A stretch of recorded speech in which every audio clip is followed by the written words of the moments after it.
Hey there, and welcome. Tonight, we're going to step softly through the misty rice paddies and sun-baked paths of feudal Japan, not as warriors or nobles, but as the quiet, calloused hands that held the land together, the peasants.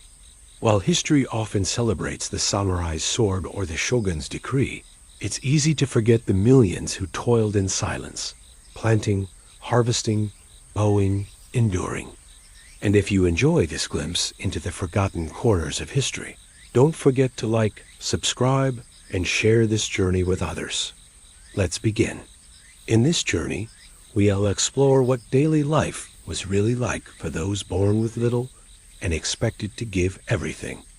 From the wooden sandals worn thin by miles of walking, to the hushed prayers whispered at Shinto shrines before the first planting, we'll uncover the rhythm of a life shaped by earth, duty, and tradition.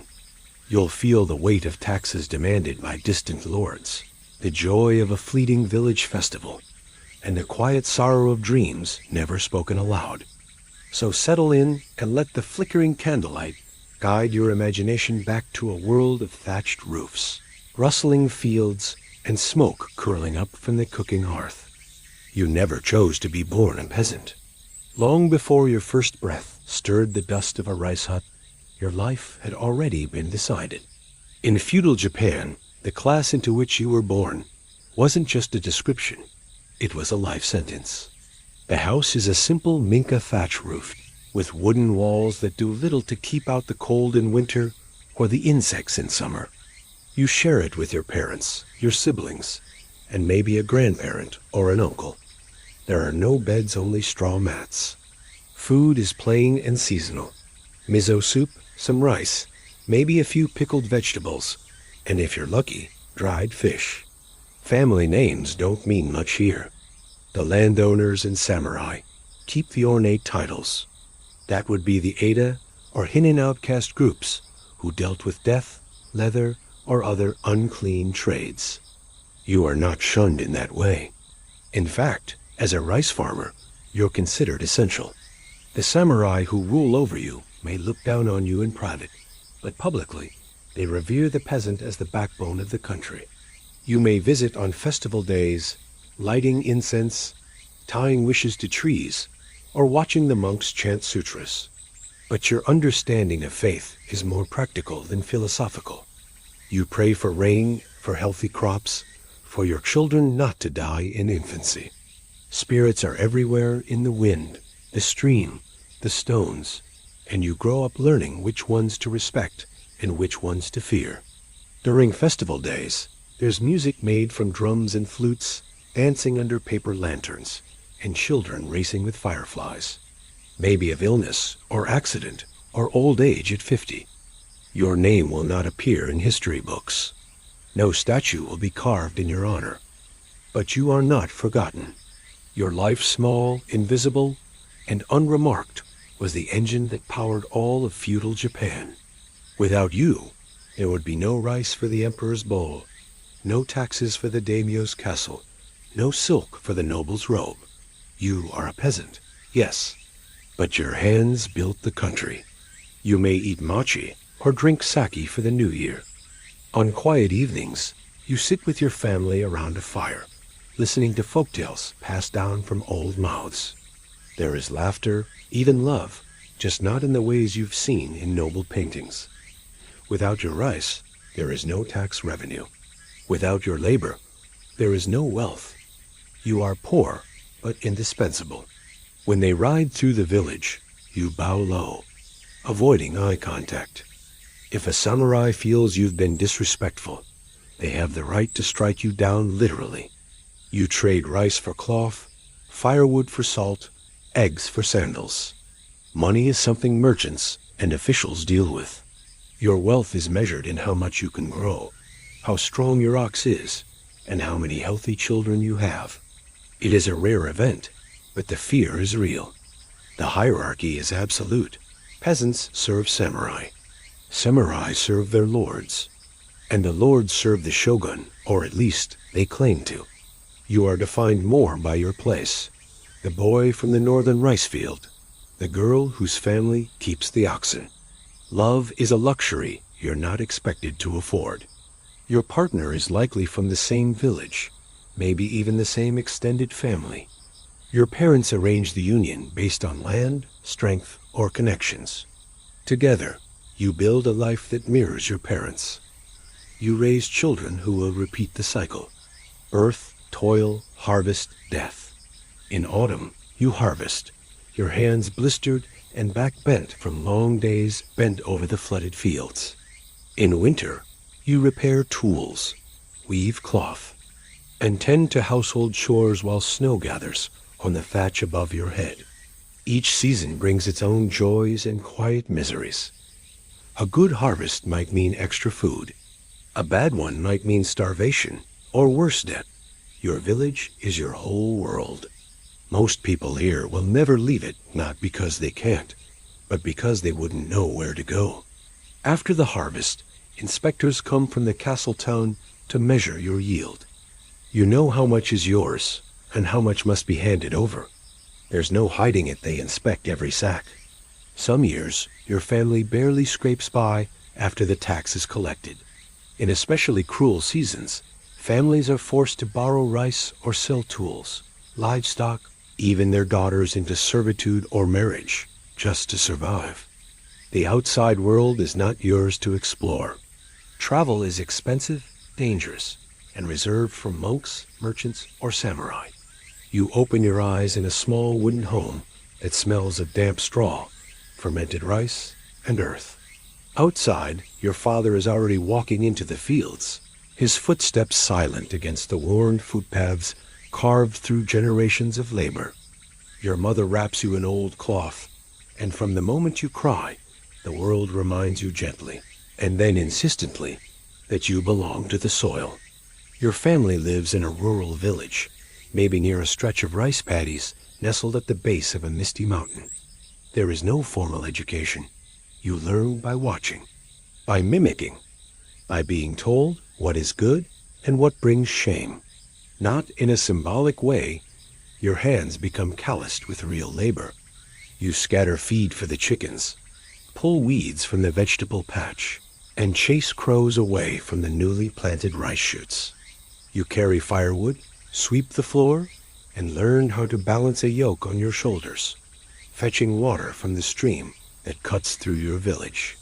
You do it because everyone does it.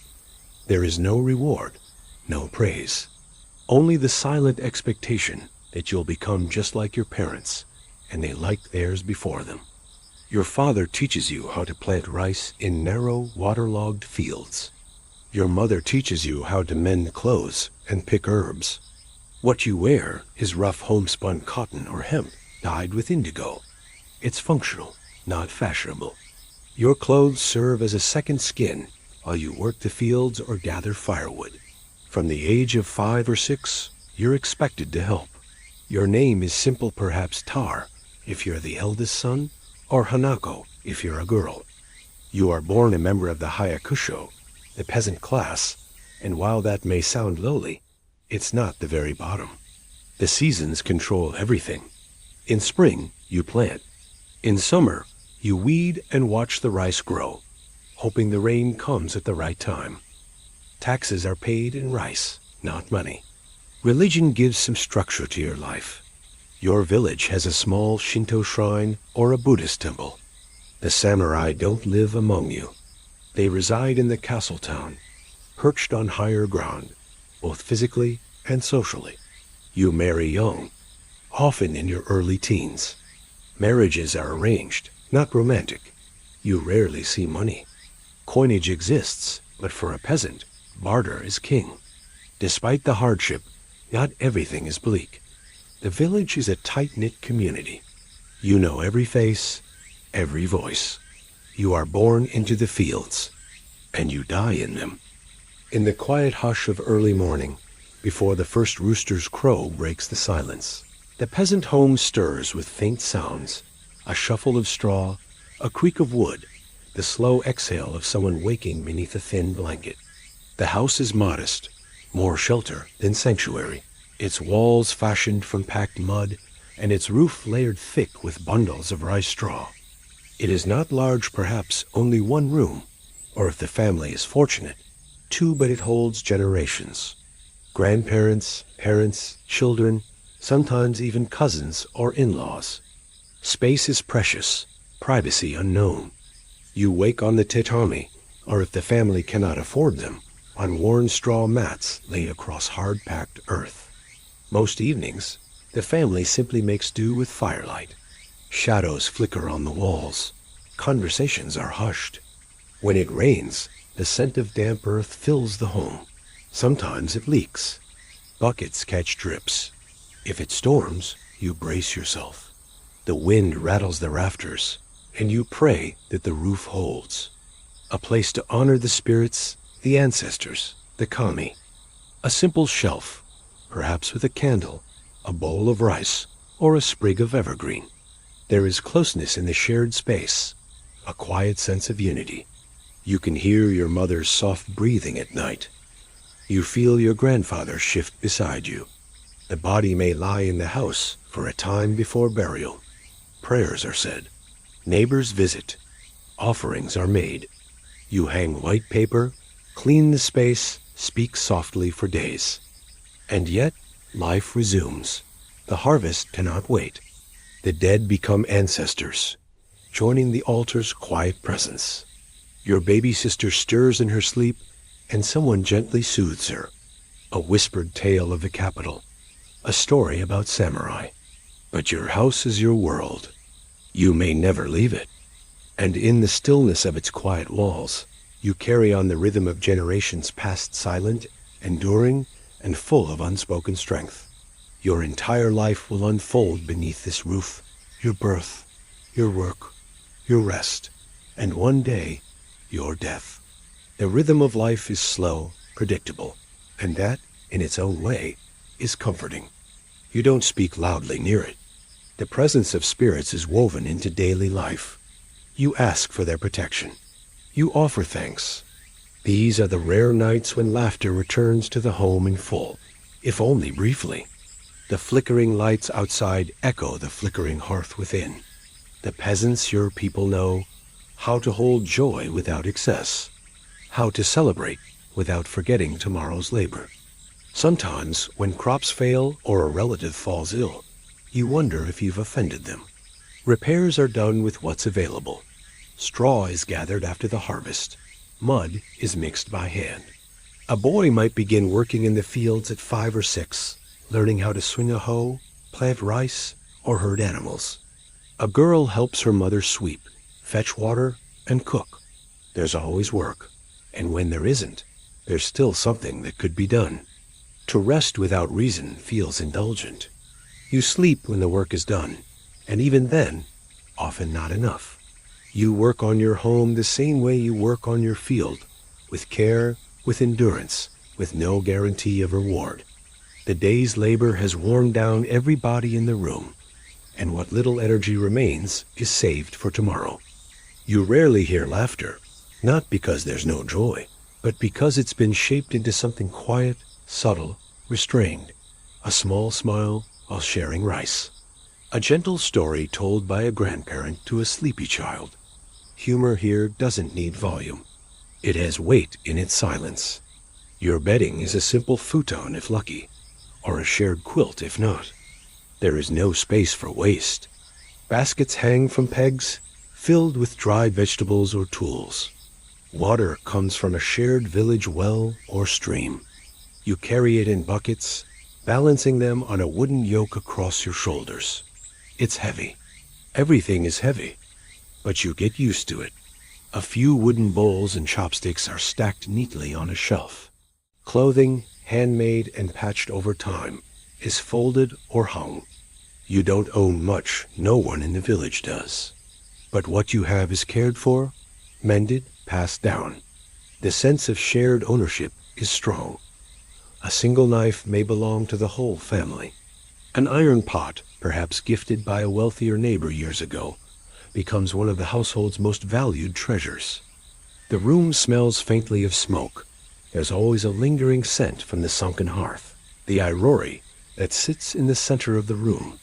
You learn to walk lightly, to keep your feet warm with woven straw sandals when inside, and if you're fortunate, perhaps a pair of cotton tabi. Socks and footwear are not guaranteed comforts.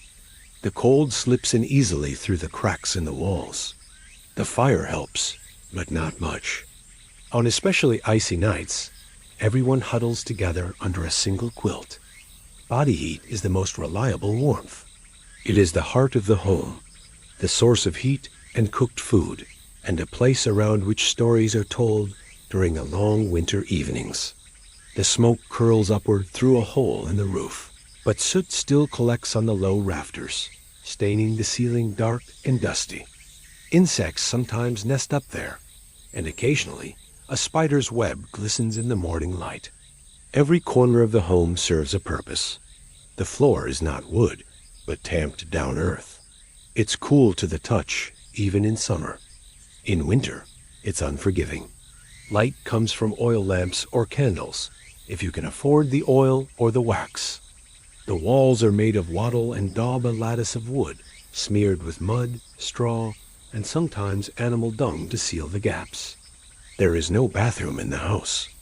Waste is managed in simple latrines or taken outside to fertilize the fields. In a corner of the room, there may be a small family altar. Children grow up quickly here. There's little space for childhood in the way it exists in the modern world. But despite the hardships, this home is not loveless. It is not bleak. Festivals break the routine. When a village matsuri comes around, people gather. Sometimes a drum is played. Rice cakes are made. You might even hang a paper lantern. When someone dies, the home mourns. Sometimes a traveling monk or merchant may pass through the village, and you might catch a glimpse of the world beyond. It is a humble home, but it holds your family, your memories, your meals, your prayers. In the heart of the Japanese countryside, far from the noise and splendor of castles and courts, life unfolded between muddy fields and the ticking rhythm of the seasons. You were a peasant Hayakusho born, not with dreams of glory, but with a legacy of toil. From the moment you could walk, your fingers learned the feel of soil, your ears the whispers of the wind through rice stalks, and your shoulders the weight of expectation. Rice was more than food. It was your life, your tax, your prayer, and your burden. Each day began not with the sunrise, but in the ink of pre-dawn darkness. Women tied up their hair with strips of cloth and moved deftly through the waist-deep water, checking for pests or pulling weeds. This was the most important moment of the year. You reaped with sickles, moving quickly but carefully. Agents arrived, scrolls in hand, to count your yield and calculate what portion would be taken. Sometimes it was half, sometimes more. It depended on your lord's mood, the weather, the wars, or the ambitions of some faraway official. There was no recourse. You bowed, you gave, you returned to your thinning pile of grain, hoping it would be enough to last the winter. The village elders spoke of ancestors buried beneath the trees, watching. A 5-year-old might carry water. By 10, they could weed. There were festivals, brief moments of color and music. You danced, drank sake, and forgot your burdens for a night. Sometimes it felt like you owed your very body. If conscripted, you left the fields to fight in a war you did not understand. If disaster struck, there were no safety nets. The way the mountains turned purple at dusk, the hush of snow falling on an empty paddy. You made offerings to Inari, the god of rice.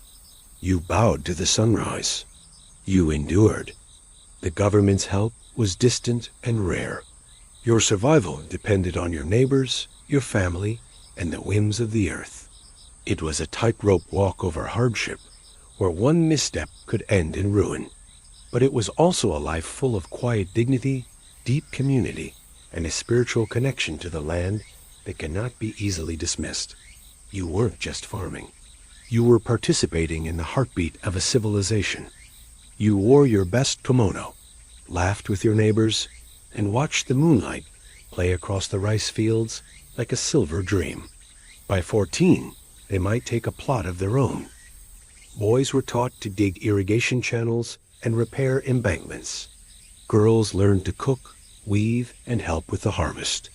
Education, if it existed at all, was oral lessons passed down by firelight, songs sung during work, stories told in whispers to distract from aching joints. Books were for samurai. You wrote your legacy in furrows, of kami spirits dwelling in every grain of rice, demanding respect. The first planting was blessed with a ritual. The first bowl of the harvest was offered to the gods before it touched your lips. You didn't just work the land. You lived within it, part of a system older than memory. To be a peasant was to be fixed, your fate inherited like land. Samurai who once farmed alongside villagers became elite enforcers.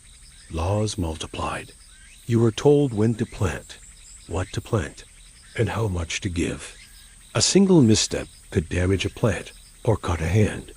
The rice was gathered into bundles and left to dry on wooden racks. Floods could ruin an entire harvest. Droughts cracked the paddies. Locusts came in waves.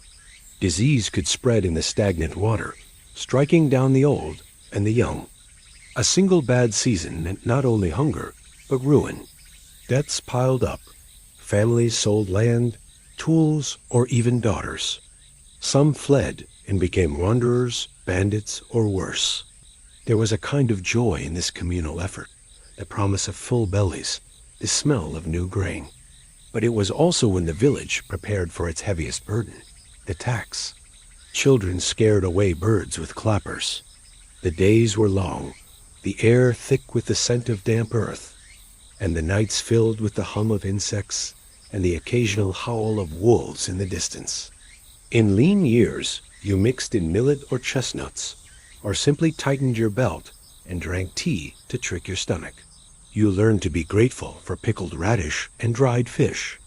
Your mother might hide the last of the rice and pretend she'd already eaten, just so her children wouldn't cry from hunger. The rooster crowed, and so did the call of necessity. Your feet slipped into straw sandals, and you wrapped your body in simple hemp garments. Whether spring's mist or summer's heat, you went to the paddies with your family, your elders ahead of you with baskets and sickles, your younger siblings toddling behind with water jugs, or laughter that quickly faded under the scolding of a parent. Work came first, always. The rice field was not a romantic scene from a painted scroll.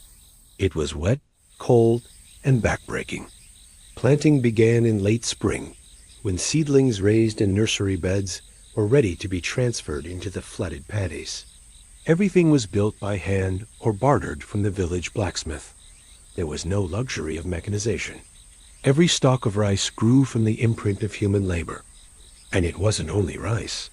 Depending on your region, your family might also grow millet, barley, or soybeans, or raise silkworms in the loft of your home. You might catch eels from irrigation canals, or gather edible plants from the forest's edge. But rice Kong was king. It determined your status, your taxes, your survival. You bent low, calves submerged in water, hands plunging rhythmically into the soft earth. 1 sprout, 2, 3, a line, an hour, a morning, a week. The work was repetitive and meditative, but it left your back screaming and your fingers raw. There was little time to reflect each moment lost to idleness. Was rice not planted? A belly not filled? The tools were basic. A wooden hoe, a sickle, a rake. By midsummer, the paddies shimmered under a punishing sun. You worked shirtless now, your skin burned and calloused, and your hat woven from straw soaked through with sweat. Then came the harvest. Autumn turned the green stalks to gold, and the village stirred with urgency. The government did not wait. Whether you were ruled by a distant shogun or a local daimyo, rice meant revenue. In good years, the family could eat white rice with vegetables and miso. The rhythm of life was cyclical, but not peaceful. Yet still, the fields had to be tilled. There was no luxury of stopping. The land was not just your livelihood, it was your soul. Children were raised not with toys, but with tools. But even peasants had pride. Your village was your world. It was where your ancestors lived, where your name meant something. Still, the pressures of the system never relented. You owed rice to your lord. You owed rice to the temple. You owed rice to the shrine. In the later centuries of feudal Japan, rules tightened further. Some peasants were forbidden to travel or change occupation. Class boundaries solidified like clay. And yet, you found moments of beauty. A child's laughter in the fields. The coolness of water on your feet. To survive in feudal Japan as a peasant was not a life of romantic simplicity. And so, with every grain you planted and every bowl you ate, you carried forward a legacy older than any emperor's reign. You didn't see them often, but you always felt them. Even if the nearest castle sat days away on a forested hilltop, even if their patrols only came once a month. If that, the presence of the samurai hung over your village like a mountain shadow. Not the steady plod of an ox, but the sharp, clipped rhythm of a horse at trot, hooves striking the packed earth like drums of approaching judgment. Their hair tied in topknots, their armor lacquered in deep hues of indigo and crimson, their hands resting lightly on their katana hilts. They looked nothing like you. Each was a world of war wrapped in human form. They dismounted slowly, deliberately, eyes sharp, movements measured. The village had done its best, but the yield was thin.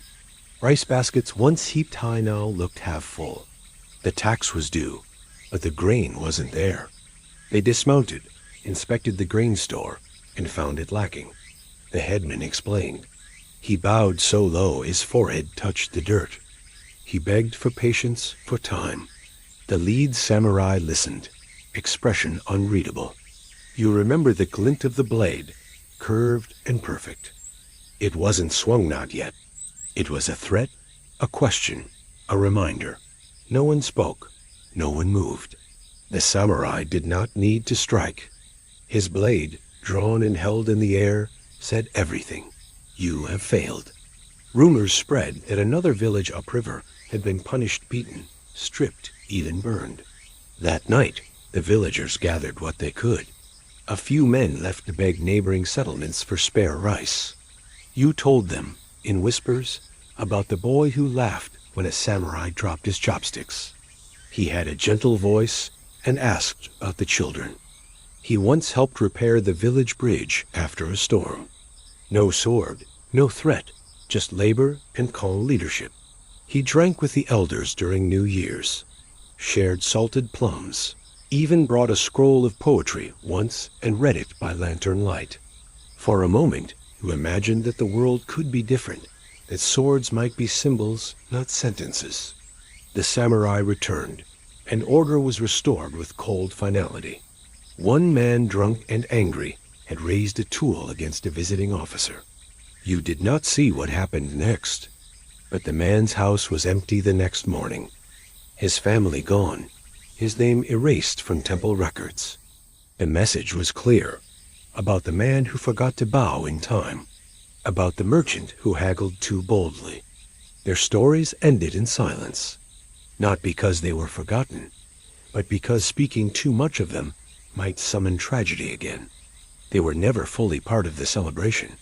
They stood at the edge, unmoving. He is bound to duty, to honor, to an ideal that might demand his death tomorrow. Samurai took their own lives when dishonored. Your village adapted. New rules came, new taxes, new silences. But the balance remained the same. They were praised for it. You did not understand it. To die by your own hand, by your own blade, it felt like a world too far from yours. The rice still grew, and somewhere, beyond the trees, a sword still gleamed, waiting, watching, never forgotten. You feared death, yes, but you fought to live. Always. You would steal glances, their posture, their armor, the way their hand hovered near their sword, even when they smiled. You envied their elegance, maybe, their certainty, but not their lives. You gave up your winter stores. Mothers cried in silence. No one went hungry, But the taste of fear was bitter and lasting. One night, a drunk traveler had tried to break into your neighbor's storehouse. You did not expect it. You did not depend on it. The system was clear. You bowed. They ruled. A passing samurai, hearing the commotion, intervened with a flick of his scabbard and a barked command. No one dared challenge him. Theirs was a life of code and violence. Yours was a life of labor and obedience. Both were prisons. Both were shaped by forces older than you. Samurai answered to their lord, not to the people, but the ripple was felt immediately. Rice demands doubled. Men were conscripted to carry supplies or dig fortifications.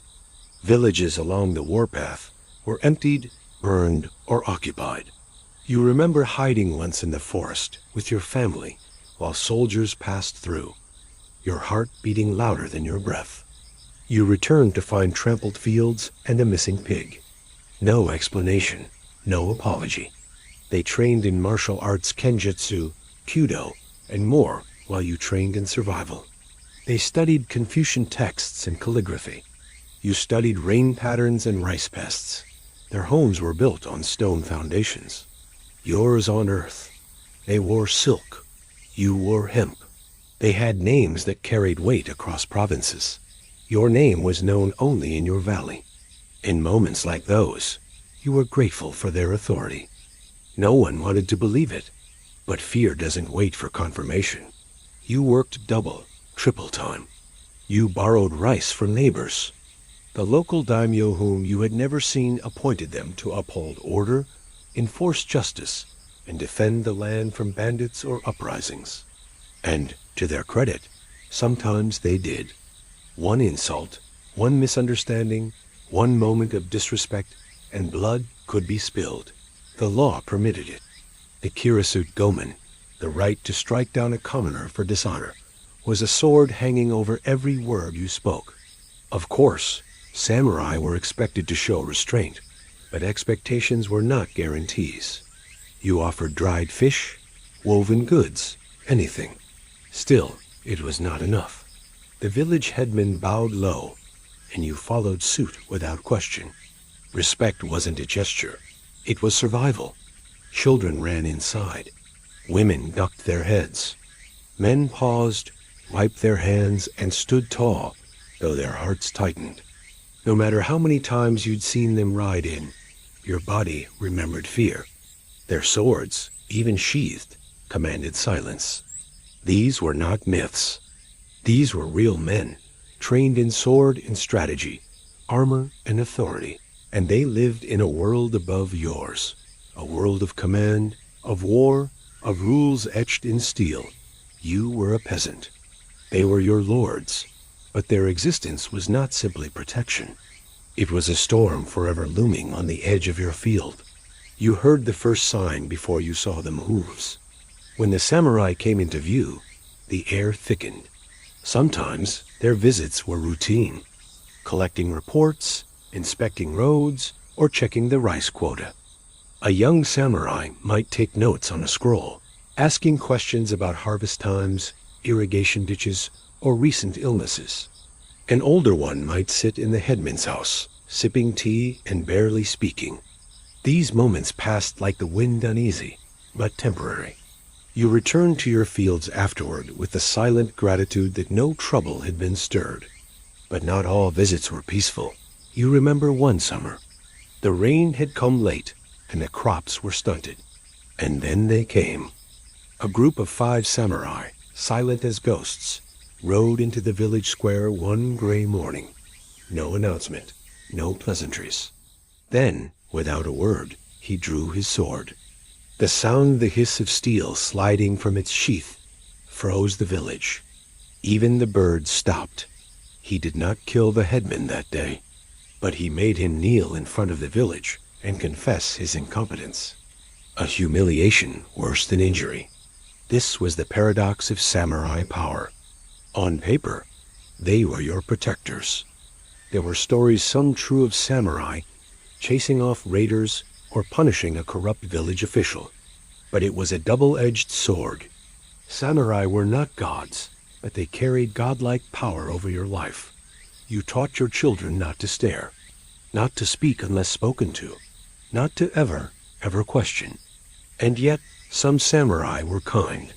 You recall one man tall, with weathered skin and a faded family crest, who visited often. But kindness from a samurai was a gift, not a right. And their world was not your own. When wars broke out, you were not summoned to the battlefield, not always. Still, you endured.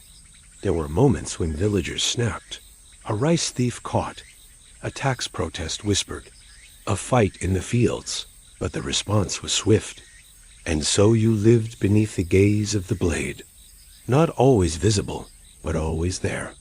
At festivals, when lanterns glowed and sake flowed, the samurai might appear, aloof but watchful, because behind their strength, you saw something else restrained like glass.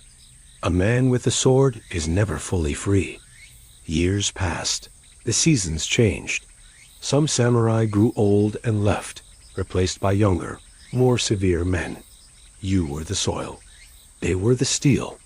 And so when you walked past the road leading to the samurai's garrison, you bowed not just in fear, but in understanding. But when the sun rose, you still walked to your field. In the world of feudal Japan, peasants were the backbone of society, responsible for producing the food and resources that sustained the entire social hierarchy. Yet despite their essential role, they lived under constant economic pressure due to the complex system of taxes, tithes, and tributes that drained their harvests and incomes. Understanding just how much a peasant owed and to whom sheds light on the harsh realities they faced daily, often with barely enough left to feed their own families. The most significant obligation was to the local daimyo, the feudal lord who controlled the land the peasants worked. These lords held immense power, both political and military, and their authority extended deeply into the villages under their domain. While he needed to maintain good relations with the peasants to keep the village stable, he was also answerable to the daimyo. This dual loyalty sometimes resulted in the nanushi imposing extra levies or exacting fees for his services, further burdening the peasants. The emperor's court required taxes to fund the administration of the realm, maintain roads, and support military campaigns. These taxes were funneled through regional governors and samurai administrators who enforced collection. Peasants rarely had the luxury to negotiate or reduce their dues. This rigid system was designed to preserve the wealth and power of the ruling classes while keeping peasants in a state of economic dependency and vulnerability. Many families lived hand to mouth. Their survival depended on the success of a single harvest. The fear of tax collectors and the looming threat of punishment for non-payment created an atmosphere of anxiety and insecurity. This economic precarity influenced decisions about marriage, family size, and community relations. Wealthier peasants who could afford to pay taxes more easily sometimes gained favor with local officials, while poorer families struggled disproportionately. This inequality could lead to divisions and conflicts, undermining the unity that peasants relied on for mutual support. While peasants rarely had direct contact with these officials, the cumulative impact of their demands reached down to the village level. It shaped their daily existence, limited their opportunities for advancement, and underscored the vast power disparities of the era. Yet, despite these challenges, peasants persevered, sustaining the agricultural foundation of Japanese society through centuries of hardship. Some families practiced careful record-keeping to avoid overpaying, while others stored surplus crops secretly to protect against confiscation. Villages sometimes petitioned for tax relief during poor harvests, though such appeals were rarely granted. There were also instances of organized resistance, such as tax revolts or fleeing to less controlled regions, but these carried enormous risks. Taxes could come in the form of labor conscription, military service, or additional grain levies, further eroding the peasant's limited resources. His position could breed resentment, as villagers saw him as both their representative and their oppressor. The obligation to pay tribute was a daily reminder of their subjugation under the feudal order.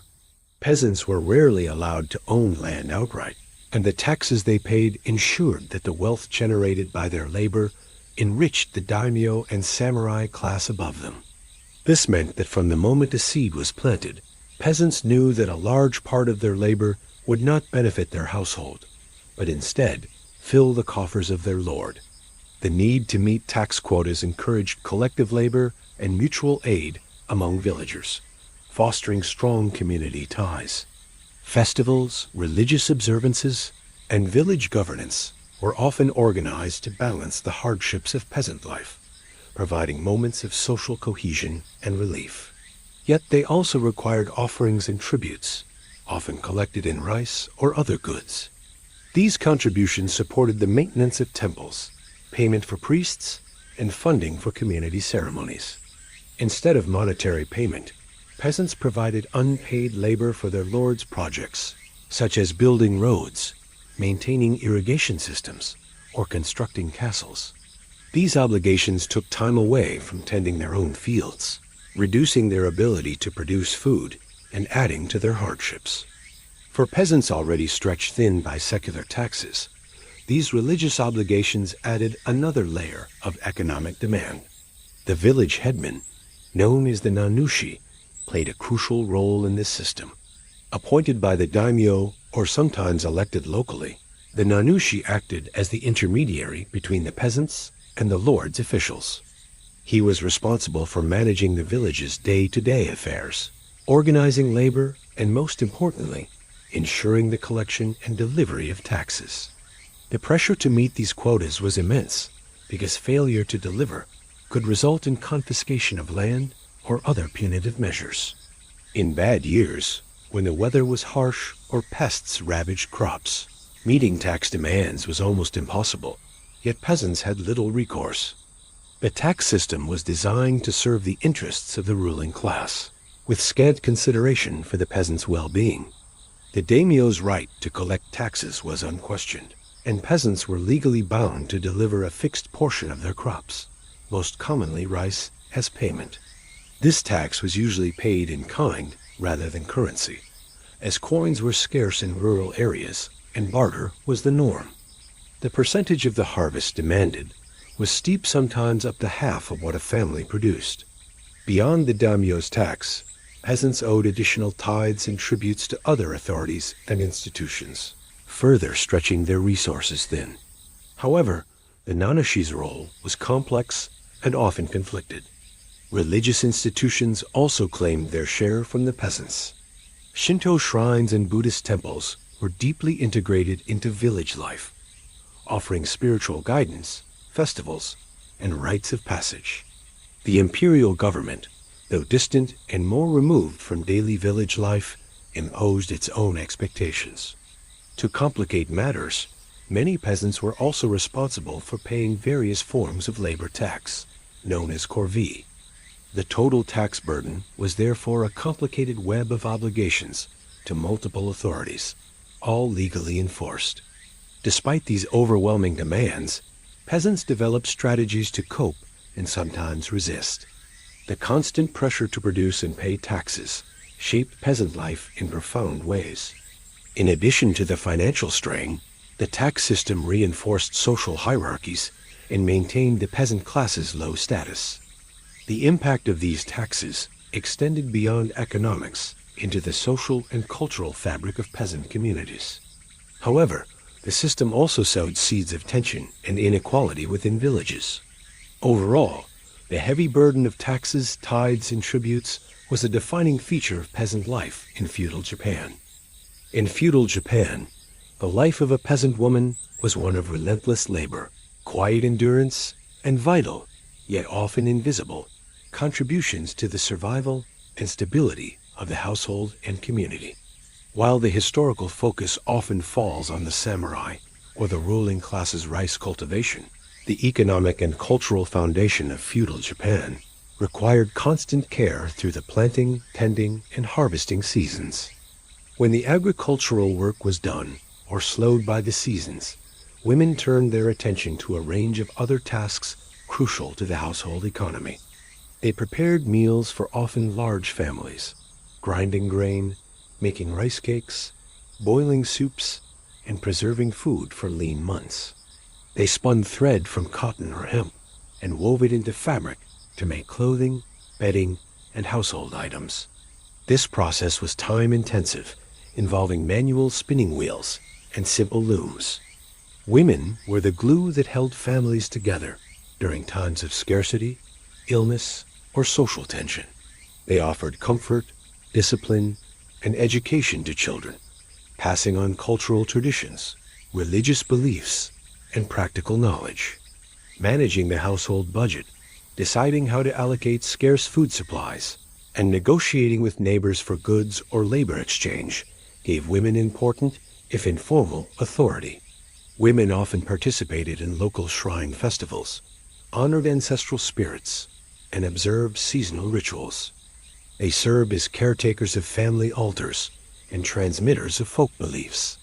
The strain of repeated pregnancies and heavy labor contributed to a generally lower life expectancy compared to men in some regions. Despite this, many women lived into old age, often cared for by their families in return for a lifetime of service. Their stories are a testament to the unacknowledged labor that sustained not just families, but entire communities. Without the steady hands and unyielding spirits of peasant women, feudal Japan's agricultural society would not have endured. These practices helped maintain social cohesion and cultural identity in a world marked by hardship. From dawn until dusk, and across countless seasons, their work, whether in the fields, at the loom, or in the home, was an essential pillar of survival.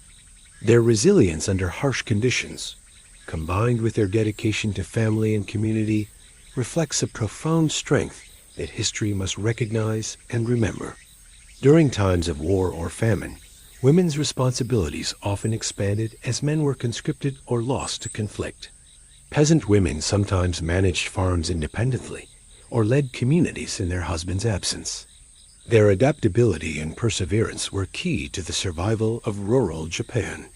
Some women also engaged in small-scale trade or handicrafts, contributing to the family income. Planting and harvest times were peak periods of labor when the entire family, including women and children, worked long hours. Winters brought some respite from the fields, but demanded indoor tasks such as weaving, repairing tools, and preparing preserved foods. These quieter months were also when women taught children and prepared for the next agricultural cycle. In times of crisis, women could become community leaders, organizing support networks or mediating disputes. In a society where social mobility was nearly impossible, they cultivated resilience and hope within their families, even when the future seemed uncertain. Clothing was precious and had to last for years, often handed down through generations. Their status was generally tied to their male relatives' fathers, husbands, or sons, and their lives were constrained by rigid gender roles. Marriage was typically arranged, often at a young age, and women were expected to obey their husbands and in-laws. Divorce was rare and difficult, and widows faced precarious futures. Women's legal rights were minimal. They could not own land outright and had limited control over family resources. Women mended and patched garments constantly, delaying the need for replacement. The production of textiles was essential not only for family use, but also sometimes for trade or payment of taxes, as lords occasionally accepted cloth as tribute. These cooking tasks required skill and endurance, as fuel for fires was scarce and cooking equipment was basic and inefficient. This included tending kitchen gardens where vegetables and herbs were grown, collecting firewood, fetching water from wells or nearby streams, and caring for livestock such as chickens, pigs, or goats. These animals provided eggs, meat, and fertilizer, all vital for sustenance and farming. Men and women worked side by side in the paddies, wading through muddy fields under the sun or rain. Women performed many of the delicate tasks, such as planting rice seedlings in neat rows and weeding the fields, which required patience and precision. Their nimble hands were also essential for harvesting, a time-consuming process that involved cutting stalks by hand, bundling them, and then threshing the grains to separate rice from the chaff. Pregnancy and childbirth were dangerous and painful, and women had little access to professional medical care.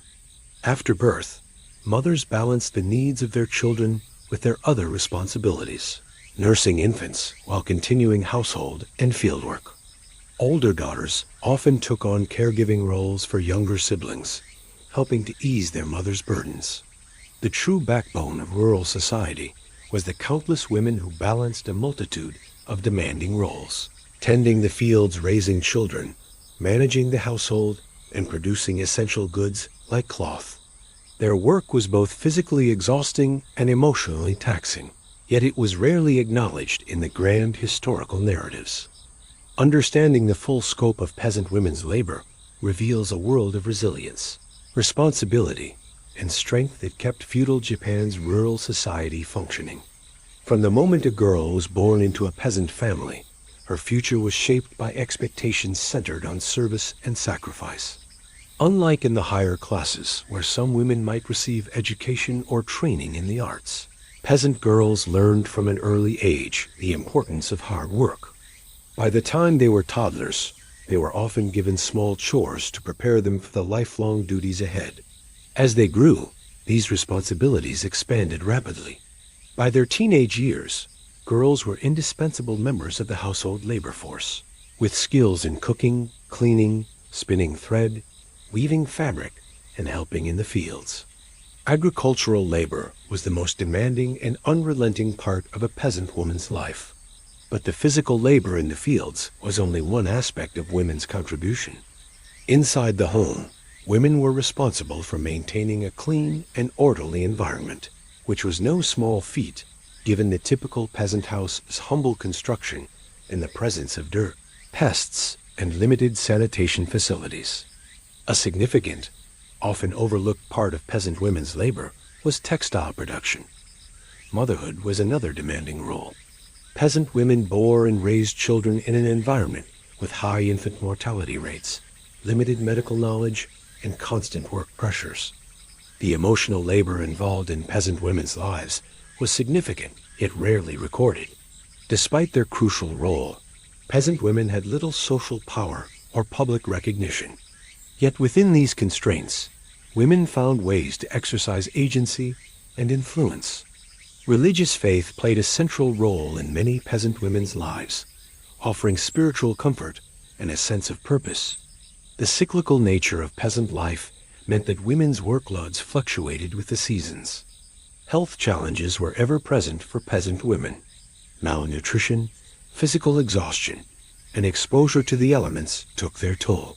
The role of peasant women was not static, but evolved over time, influenced by changing economic conditions, social structures, and cultural practices. In literature and folklore, peasant women are often portrayed as humble, hardworking, and devoted, yet these accounts only scratch the surface of their complex lives. In conclusion, the unseen labor of peasant women in feudal Japan was foundational to daily life and the broader social order. Imagine yourself living as a peasant in feudal Japan, a life defined by hard labor and strict social order. Your days are consumed by planting, tending, and harvesting rice, the essential grain that feeds your family and pays your taxes.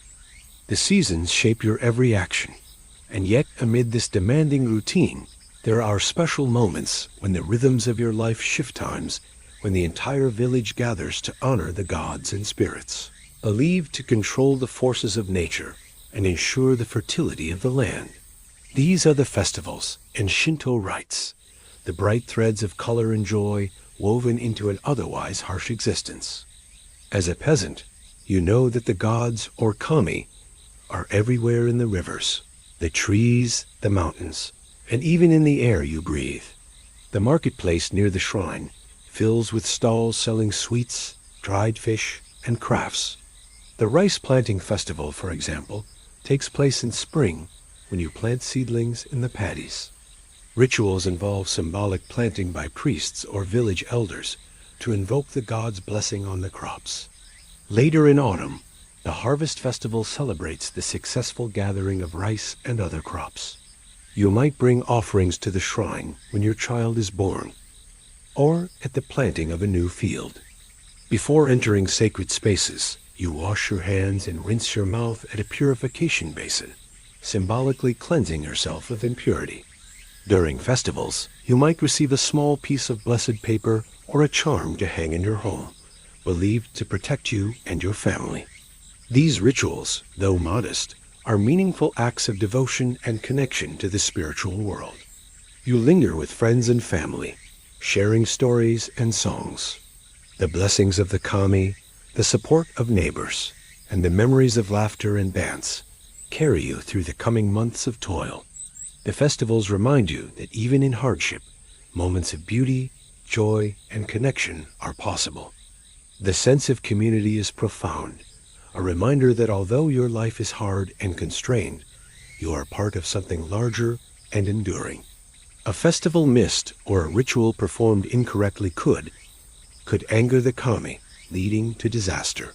Peasants from neighboring villages come together, bringing stories and gossip, goods for trade, and sometimes new ideas. For you, these gatherings are a vital link to the wider world beyond your fields and village. This knowledge makes you watchful and respectful during ceremonies, even as you enjoy the temporary break from work. This festival is particularly important, as it thanks the kami for their generosity and asks for protection through the coming winter. Children run freely, their laughter mixing with the music of flutes and drums. They sustain not only the crops and livestock, but also the spirit of the people who work the land. For you, they are sacred obligations and treasured celebrations, linking past, present, and future in a continuous cycle of faith and community.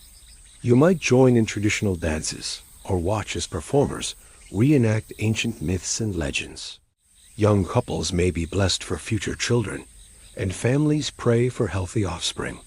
Fertility festivals sometimes feature lively processions, with decorated carts or mikoshi portable shrines carried through the streets. These processions can be loud and exuberant, a joyful contrast to the everyday silence and hard work of village life. For a few hours, the worries of hunger, taxes, and toil recede. The natural world is sacred, and maintaining good relations with these spirits is vital. You and your fellow villagers gather to clean the local shrine, sweep the pathways, and decorate with branches of sacred sakaki trees. Eating together strengthens social bonds and renews a sense of unity and mutual support. Even though the food is simple, the feeling of togetherness and shared purpose lifts your spirits. You might help weave banners or paper decorations called shide that flutter in the wind, symbols of purity meant to attract the favor of the kami.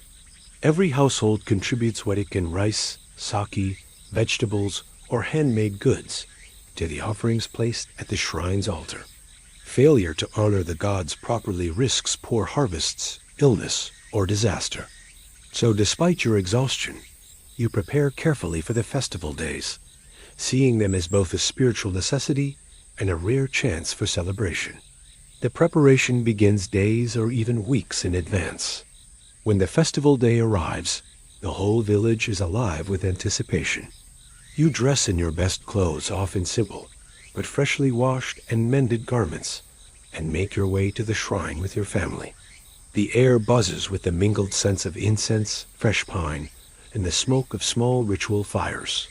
The priests, dressed in flowing robes, perform sacred ceremonies with solemn chants and precise movements, offering rice, sake, and symbolic items to the gods. You watch closely, knowing that these rites are the foundation of the community's well-being. But festivals are not only about solemn prayer. They bring together people from nearby villages, and for a time, social rules relax.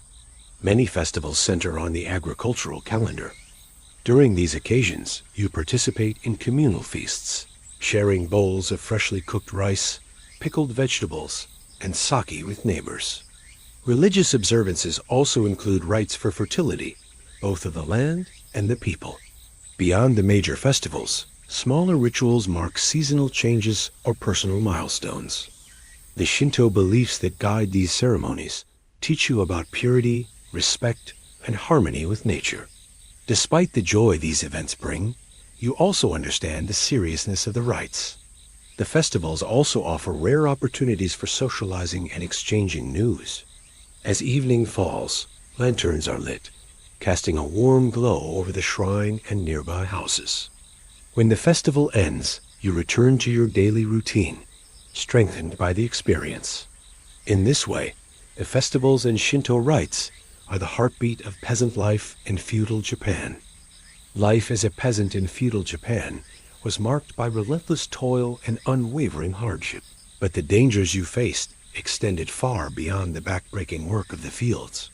Outside the safety of your modest home, you constantly lived under the shadow of bandits, fire, and famine, three ever-present threats that could swiftly undo all your efforts and plunge your family into despair. Surviving in this unforgiving world demanded resilience, vigilance, and the unwavering support of your community. Crop failures caused by drought, floods, or pests could wipe out your harvest, leaving little food to carry you through the winter. A bandit raid could destroy a storehouse, worsening the effects of a poor harvest. Fires could spread and destroy both homes and food supplies, plunging entire communities into crisis. When famine struck, tensions ran high, sometimes leading to conflict within villages or desperate attempts to steal from neighbors. You became cautious and resilient, developing an ability to endure hardship without giving in to despair. You might diversify your crops to avoid total loss, store food in hidden caches, or build homes with small protective features like earthen walls or stone foundations. You lived not just in fear, but with fierce hope, nurtured by every seed planted, every ember controlled, and every shared meal. In the face of these relentless threats, your daily survival was a testament to the strength and endurance of the peasant spirit in feudal Japan. Some villages learned to band together more tightly, creating rudimentary militias or fortifying their settlements against attack. Stories passed down through generations taught you lessons about survival, about the value of community, and the importance of respecting nature's power. You witnessed how fragile the balance of rural life was, held together by hard work and mutual dependence, but always vulnerable to calamity. In bad years, you might have to rely on meager stores of dried grains or roots, rationed carefully to stretch as far as possible. The long winter nights were especially brutal, with limited daylight and frozen earth making any farming impossible. You participated in seasonal rituals, asking the kami for protection and good harvests, hoping to ward off disaster through divine favor. Even the smallest prayer or offering felt like a vital thread in the fragile tapestry of life. Hunger gnawed relentlessly, and the sight of children growing thin and weak was heartbreaking. You learned early to recognize edible wild plants and to preserve what food you had through drying, smoking, or pickling.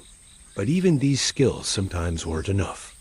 Famine was a silent killer, creeping slowly but mercilessly through the village. Bandits were a persistent menace in the rural countryside. These were desperate men, and sometimes rogue samurai, who roamed the roads and forests near your village, preying on travelers and defenseless farms. Community was your first line of defense against bandits and disaster. Neighbors watched over one another's fields, and village elders organized patrols or negotiated with local samurai for protection. In times of fire, everyone rushed to help, forming human chains to pass buckets or digging fire breaks to stop flames from spreading. During famines, you shared food and resources as best you could, knowing that survival depended on cooperation. With few effective law enforcement officials to keep order, you and your neighbors often had to rely on your own wits and weapons to protect yourselves. You might keep a trusty spear or a simple wooden club within reach, always prepared for the possibility of a nighttime raid. The fear of bandits influenced where and how you stored your crops and valuables, sometimes burying food supplies or hiding tools to prevent theft. Nightfall brought a heightened sense of anxiety, as shadows deepened and the silence of the countryside was broken only by the occasional distant howl or rustle in the trees. You knew well the stories of villages stripped bare, families left homeless and hungry after bandit attacks, and it was this knowledge that kept you cautious and alert. Fire was another terrifying threat that loomed over your daily life. The homes you lived in were primarily built from wood and thatch, materials highly susceptible to flames. A single stray spark perhaps from a cooking fire, an unattended lantern, or a lightning strike could quickly turn your entire village into a blazing inferno. You knew that once a fire began, there was little anyone could do except try to save what belongings they could carry and flee to safety. Firefighting was primitive at best, relying on buckets of water passed hand to hand or beating at flames with wet cloths. The thought of losing your home, your food stores, and your tools to a devastating blaze was a constant fear. Many villages held communal efforts to build fire breaks or clear brush around homes, but these measures were never foolproof. In the cold months, you faced yet another grim enemy: famine. These threats didn't exist in isolation. They often compounded one another. Despite these dangers, you found strength in the bonds of your village. You learned to read the land carefully, noticing signs of approaching storms or drought, so you could prepare as best as possible. The mental strain of living under constant threat shaped your daily behavior. Over time, you also adapted your farming and living practices. The challenges of bandits, fire, and famine underscored the precariousness of your life, but also revealed the depth of your determination. Growing up as a child in a peasant village of feudal Japan was a world defined by hard work, simple pleasures, and limited horizons.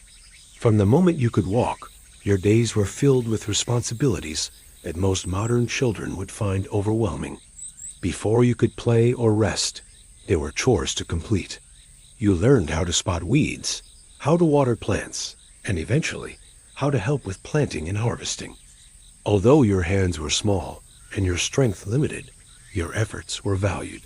Instead, you learned through observation, oral storytelling, and hands-on experience.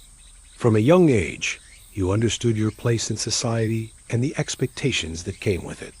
You participated in seasonal festivals honoring the kami, the spirits of nature and ancestors. These festivals were vibrant occasions, offering a break from routine and a chance to witness colorful dances, music, and ceremonies. Illnesses were common, and medical care was rudimentary at best.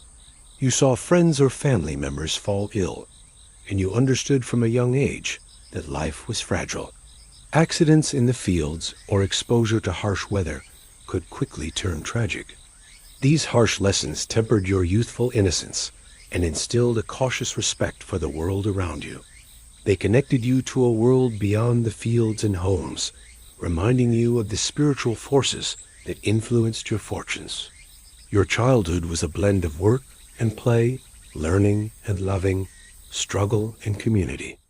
It shaped you into a person who understood the value of perseverance, the strength found in togetherness, and the quiet dignity of a life lived close to the land.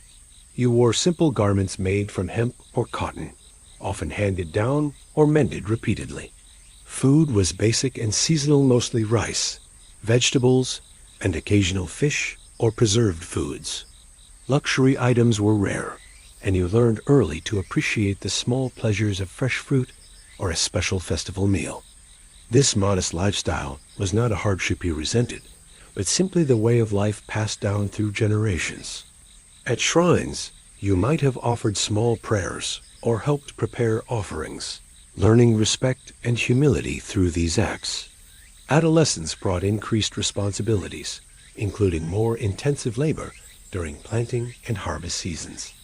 You learned to read the subtle signs of nature changes in weather, animal behavior, or plant growth, and to use this knowledge for survival. The rhythm of the seasons guided your life, from spring planting to autumn harvest, weaving a cycle that tied your fate to the earth itself. You might have begun learning a trade, such as weaving or carpentry, skills that would support your family and community. These dreams, though often unspoken, fueled your imagination and gave you hope, even if the path before you was narrow and fixed. Marriage and family life were generally expected early, especially for girls, solidifying social ties and ensuring the continuation of the household. The peasant class was at the bottom of the social order, and there was little hope of escaping this role. Your parents likely reminded you that hard work and obedience were virtues, and that following tradition was necessary for the survival of the family and village. While this knowledge might have limited your dreams, it also grounded you in a strong sense of belonging and responsibility. Stories passed down from elders carried the wisdom of generations, tales of brave ancestors, warnings about spirits and gods, and lessons on how to live in harmony with the land. You might have been taught a few characters or prayers, but mostly your knowledge came from doing and watching. Elders passed down traditions and values, while older siblings often took on caregiving roles for the youngest. This intergenerational living shaped your understanding of community, duty, and love. Though life was hard, you found comfort in these bonds, in the shared stories, and in the collective efforts to face life's challenges. This practical education was crucial. It prepared you to become a productive member of your community and to respect the natural cycles that governed your life. Peasant life required everyone to pull their weight, and laziness was not an option. By the time you were 5 or 6 years old, you were expected to contribute to the household. You and other children in the village found amusement in the simplest things. Sticks became swords, stones were treasures, and the banks of streams served as fortresses or ships. These games, played in open fields or beneath the eaves of your home, were often noisy affairs filled with laughter and friendly competition. Hide and seek, tag, and mock battles were popular, giving you a chance to momentarily forget the weight of your daily duties. Your games echoed the adult world, mimicking the samurai's swordplay or village rituals, and through play, you learned lessons about bravery, honor, and social roles. Tasks might include gathering firewood from nearby woods, carrying water from a communal well, or feeding the chickens and other livestock. These duties, while small, were essential and helped your family function. You understood that your work mattered, that it was part of the larger whole that kept your household alive. Childhood wasn't a carefree season. It was an early introduction to the demands of survival, family loyalty, and the unyielding rhythms of nature. Yet amid the toil, you found moments of joy, laughter, and camaraderie, precious breaks in a life shaped by tradition and the land. Your mornings began early, often with the rising sun or sometimes even before, depending on the season. The fields were your playground, but also your classroom. You watched your parents and older siblings tend rice paddies, vegetable plots, and fruit trees. Despite the constant work, childhood was not without its moments of play and imagination.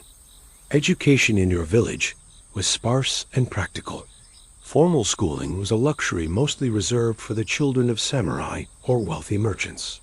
The structure of childhood was also deeply influenced by the social hierarchy of feudal Japan. Religious beliefs and rituals were intertwined with your childhood experience. Family life was central to your upbringing. You grew up surrounded by extended relatives, sharing meals and sleeping quarters in a crowded but close-knit home. However, childhood was also marked by the realities of mortality and danger. Your clothing and diet reflected your status and the rural setting. As you grew older, your role in the village expanded. Yet despite the constraints, childhood in a peasant village could foster resilience, adaptability, and a deep connection to the land. In your heart, you may have dreamed of a different life, perhaps hearing tales of distant cities, of samurai honor, or merchants' riches, but your feet remained firmly planted in the soil of your village. Ultimately, growing up as a peasant child in feudal Japan was a journey marked by duty and simplicity, hardship and joy. Living in a feudal Japanese village meant being part of a world far smaller and more tightly woven than anything you might imagine today. Your entire life, your identity, and your fate were bound to this small community, where everyone knew each other's names, stories, and secrets. The village was more than just a collection of homes and fields. It was a complex, living organism governed by unspoken rules, social roles, and traditions that shaped every aspect of daily life. Everyone had a role to play, whether you were a farmer, a craftsman, or a simple laborer. These roles were respected and rarely questioned. To step outside your assigned position was to invite suspicion, gossip, or even punishment. The village headman, often an elder with experience and wisdom, held a quiet authority. The local Shinto shrine or Buddhist temple was a focal point, not only for worship, but for social gatherings and seasonal festivals. When harvest time came, everyone pitched in to help their neighbors. Privacy was limited, and your life was on display for all to see. Men and women had distinct duties, and expectations were clear. Women managed the household, raised children, and contributed to farming, while men worked the fields, handled heavy labor, or served the village headman.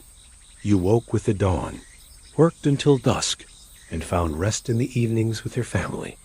You were part of a tradition stretching back generations, connected to ancestors who had worked the same soil and faced the same struggles. Your fate was largely sealed by birth, and the rigid social order left little room for change or personal ambition. Your life was intertwined with those of your neighbors, bound by shared labor, rituals, and stories. You lived in a world where every face was familiar, every tradition sacred, and every day a struggle against forces both natural and social. This was the village, the heart of peasant life in feudal Japan, and it shaped who you were in ways both subtle and profound. Every action, every word, rippled through the community, reinforcing the bonds that held you all together. Dreams of adventure, wealth, or freedom were often tempered by the harsh realities of survival and social expectation. The village was your entire world, a place of duty, community, and identity. Social gatherings, festivals, and religious ceremonies punctuated this routine, offering brief respites from the monotony and hardship. While cooperation was vital, boundaries between roles were respected and seldom crossed. You learned early to control your behavior, to avoid drawing undue attention or causing conflict. Discretion and humility were virtues. Pride or arrogance could quickly alienate you from your community. When a family faced hardship, be it illness, injury, or loss, the village rallied to provide support. This sense of solidarity was essential, as survival depended on collective effort in a world prone to natural disasters and unpredictable harvests. But these were usually settled through mediation or communal pressure rather than open violence. The village's survival depended on maintaining peace, even if it meant swallowing grievances or enduring personal slights. These events reinforced community bonds and reminded you of the natural and spiritual forces that governed your fate. Participation was expected, and absence could be seen as disrespectful or suspicious. He mediated disputes, organized communal labor, and liaised with the local samurai or lord. Though his power was not absolute, his word carried weight. He was the village's anchor, and his decisions affected your life more than those of distant rulers or officials. The villagers valued harmony and order above all, and so your actions were constantly weighed against the expectations of the community. From the moment you were born, you were embedded in this close-knit web. A good name meant trust, support, and sometimes even protection. Conversely, a bad reputation could isolate you, making life harder in a place where you depended on others for help and companionship. Gossip was the village's informal way of maintaining order, a powerful tool wielded by neighbors to keep everyone in line. Even small missteps, like speaking out of turn, neglecting a duty, or showing disrespect, could become the talk of the town, damaging your standing. Your family was your foundation, but beyond that, The village elders, neighbors, and fellow peasants formed your extended family. The village was a place where cooperation was essential for survival, especially in the difficult world of farming and rural life. But this cooperation came with a price: conformity and strict adherence to social order. Your place in the village was predetermined by your birth and family connections. Honor and reputation were currency in the village. Every day you observed this delicate balance of power and respect. Religion and spirituality were also tightly interwoven into village life. You lived by a code of mutual obligation, a tacit agreement that your actions must benefit not only your family, but the entire village. At the same time, the village was a place of constant observation. The rigid social structure extended to family and gender roles as well. Conflict did arise, of course, whether over land disputes, family grudges, or petty jealousies. Life in the village was marked by a slow rhythm dictated by the seasons, the sun, and the demands of the land. Despite the hardships, there was a deep sense of belonging. Yet, within this world, you also felt the pressure of its constraints. In this way, the village was both a sanctuary and a cage. It provided security and a network of support, but demanded conformity and sacrifice. As you walked the narrow paths between the thatched homes and rice paddies, you carried the weight of generations on your shoulders. Religion was woven deeply into every facet of your daily life as a peasant in feudal Japan. It wasn't something separate or optional. It was a living, breathing part of the world around you, guiding your actions, your hopes, and your fears. Buddhism and Shinto, the two dominant religious traditions, shaped your understanding of nature, community, and even the unseen forces that governed your destiny. You knew that the kami could be benevolent guardians or restless spirits, depending on how well you honored them. Neglecting a shrine or disrespecting the land could invite misfortune, failed crops, sickness, or natural disasters. The teachings of impermanence, karma, and rebirth resonated deeply. You might visit a Shinto shrine in the morning, then attend a Buddhist memorial service in the afternoon. Both religions emphasized harmony with nature and the importance of community, values that fit naturally with your life as a peasant deeply tied to the land and your neighbors. You understood that life was full of suffering, but that living a moral life, following Buddhist precepts, and participating in rituals could lead to better fortunes in this life and beyond. Funerals and ancestor worship were particularly important, as they ensured the spirits of the dead were cared for and did not linger as restless ghosts. It connected you not only to your immediate community, but to a cosmic order that explained why life was hard and how you might find peace. It reminded you that the land you worked was sacred, that your ancestors watched over you, and that your actions mattered in both this world and the next. During planting and harvest, special prayers and offerings were made to ensure the favor of the kami and Buddha. It was a life where faith was not separate from work, family, or survival, but the very foundation upon which everything else rested. These festivals were times when the whole village came together, reinforcing social bonds while honoring the spiritual forces that governed your fate. You participated in the dances, the chanting, and the feasts, feeling a rare lightness amid the relentless demands of your daily life. So you participated eagerly in the communal upkeep of shrines, helping to clean the grounds, hang new offerings, and prepare for festivals. These events were moments of joy and relief, when the hard work of farming paused for celebrations that mixed religion with music, dance, and food. Although your means were limited, you knew of people who undertook long journeys on foot to sacred sites like Mount Koya or the temples in Kyoto. These pilgrimages were acts of devotion and penance, ways to seek blessings or forgiveness, or to express gratitude. When you planted seedlings, you might say a silent prayer for their growth. When illness struck, you sought the help of priests or shamans who performed ceremonies to drive away evil spirits or bring healing. When a child was born, you celebrated with blessings meant to protect the fragile new life. And when death came, The entire community gathered for somber rites that ensured the departed moved peacefully on to the afterlife. Even if you couldn't make the journey yourself, the stories of these travelers and their experiences enriched your understanding of faith and gave you hope beyond the fields you tilled. From the early morning prayers at the small shrines, scattered across the fields, to the solemn death rituals that marked the passing of loved ones, faith was the invisible thread connecting you to your ancestors, your neighbors, and the world beyond your village. Each day began with ritual and reverence. Long before the sun's first light touched the rice paddies, you would find yourself drawn to the tiny Shinto shrine at the edge of your village, or tucked between the trees and the hills. These shrines, simple wooden structures, adorned with sacred ropes and paper streamers, were the homes of kami, the spirits believed to inhabit every mountain, river, tree, and even the wind.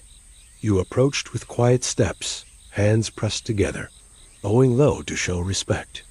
Whether you carried fresh rice, sake, or just your sincere prayers, this morning ritual was a way to ask for protection, safe harvests, good weather, and health for your family. The relationship you had with the kami was intimate and personal, but Shinto was only one side of the spiritual life you led.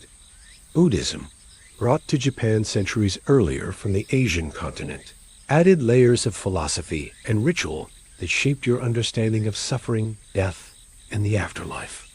Temples were focal points for more formal ceremonies and teachings. While you might not have been literate or able to read sutras, you listened to monks chanting in low, rhythmic tones during visits to your village or special pilgrimages to larger temples. Buddhism offered you a way to make sense of the harsh realities you faced: daily crop failures, illness, the death of children and elders. In your village, these two traditions, Shinto and Buddhism, often blended seamlessly. Pilgrimage was another way religion influenced your life. Seasonal festivals also punctuated your year, each tied to agricultural cycles and religious observances. The rituals extended beyond the grand moments into small, everyday acts. Through all of this, religion provided structure, comfort, and meaning. Living as a peasant in feudal Japan meant living in rhythm with these spiritual forces, responding to the cycles of nature and the will of the gods and spirits with reverence and humility. Your clothes were not made for fashion or luxury. They were made for survival, hard work, and modesty. As a peasant in feudal Japan, the fabric you wore was coarse and simple, spun from hemp, rami or homespun cotton materials that were rough on the skin, but durable enough to withstand long days, bent over rice paddies and garden plots. Unlike the silk robes and ornate garments worn by samurai or wealthy merchants, your clothing was practical and unadorned, reflecting your humble status in the rigid social hierarchy. It wasn't unusual for clothes to be handed down from older siblings or neighbors, passed along until they were threadbare. Women wore a similar kimono, but often with an apron or extra sash to carry tools or small children. Some villages had traditional designs meant to ward off evil spirits or bring good luck to the wearer. These motifs were not simply decorative. They were woven into the fabric with spiritual intent, connecting your clothing to the natural and supernatural worlds you lived alongside. You might see simple stripes, geometric shapes, or symbols representing crops, water, or animals essential to village life. Sumptuary laws strictly forbade peasants from wearing silk, expensive dyes, or any clothing that might suggest wealth or status. These laws maintained the rigid class divisions, ensuring that your coarse hemp kimono visually marked you as belonging to the lower classes. This visual distinction was important not only to the ruling samurai class, but also to your community, reinforcing the social order and your place within it. Villages sometimes had distinctive styles or favored patterns, signaling where you came from at a glance. This subtle visual language helped maintain cohesion in the village and marked boundaries between neighboring communities. They marked you as one who labored quietly and persistently, weaving strength from simplicity. While the nobles and samurai flaunted their silks and satins, your homespun garments told a different story, a story of endurance, community, and the uncelebrated backbone of feudal Japan. Your garments were, in a way, your uniform as a peasant, both protecting you and telling your story to the world. Footwear was minimal. Straw sandals, known as waraji, were common, though many went barefoot in warmer weather. They were a testament to your family's skill and resilience. On these days, the village came alive with color and movement as everyone dressed up to honor the gods and ancestors. For you, this was a time to show respect and belonging, even if your garments were plain by the standards of nobility. The careful repairs and painstaking weaving reflected your household's ability to endure hardship and make do with limited resources. When your kimono was clean and mended, you felt a small sense of dignity in the face of an often unforgiving world. In colder seasons, thick layers of rough fabric or straw coats offered limited warmth, but comfort was a distant thought. During planting and harvesting seasons, you wore shorter sleeves and loosened your garments for better movement. On cold days, layers were added, though never enough to fend off the chill entirely. They were stained with mud, sweat, and rice chaff, but they never failed to shield you from the elements. They were the fabric of your life, worn threadbare and patched with care, carrying you through the cycles of seasons, hardships, and fleeting moments of joy. Rainy seasons meant wearing straw capes or simple oilcloth coverings to keep dry, but even then, you often ended up wet and chilled by the end of the day. Because of this, many peasant villages had a shared wardrobe that traveled from person to person, each item carrying the memories of its previous wearers. This recycling was essential. It saved precious resources in a world where new fabric was costly and time-consuming to produce. Indigo was the most common dye, prized for its deep blue hue and ability to strengthen fabric. The process of dyeing was a careful ritual in itself, involving soaking cloth in vats of indigo multiple times to build up color. The indigo-dyed garments became a signature look of rural Japan, both for their practicality and symbolic meaning. Indigo was believed to have insect repellent and antibacterial properties, making it a functional choice for those working outdoors. Other natural dyes were used when available, such as safflower for reds and browns from tree bark or soil, but these were rarer. From the moment you dressed in the morning, you understood that your clothes marked you. They were not just protection from the elements, but symbols of your place in the world. The thread was then woven into cloth by hand, a skill passed down through generations. Every piece of fabric told a story of patience and skill, yet there was little time to spare for embellishment, when daily survival depended on working the land from dawn to dusk. A garment's color, texture, and condition spoke volumes about who you were. Bright colors and intricate patterns were rare luxuries, often forbidden by sumptuary laws that kept you in your place. Instead, your clothing was usually a muted palette of indigo, browns, grays, and off-white dyes made from natural plants that were accessible but faded quickly under the harsh sun and frequent washing. Making clothes was a long, laborious process. Your family members often, the women, would spin fibers into thread using simple tools like spindles and looms. Your garments were often patched and mended multiple times, each repair a small act of resourcefulness and respect for what little you owned.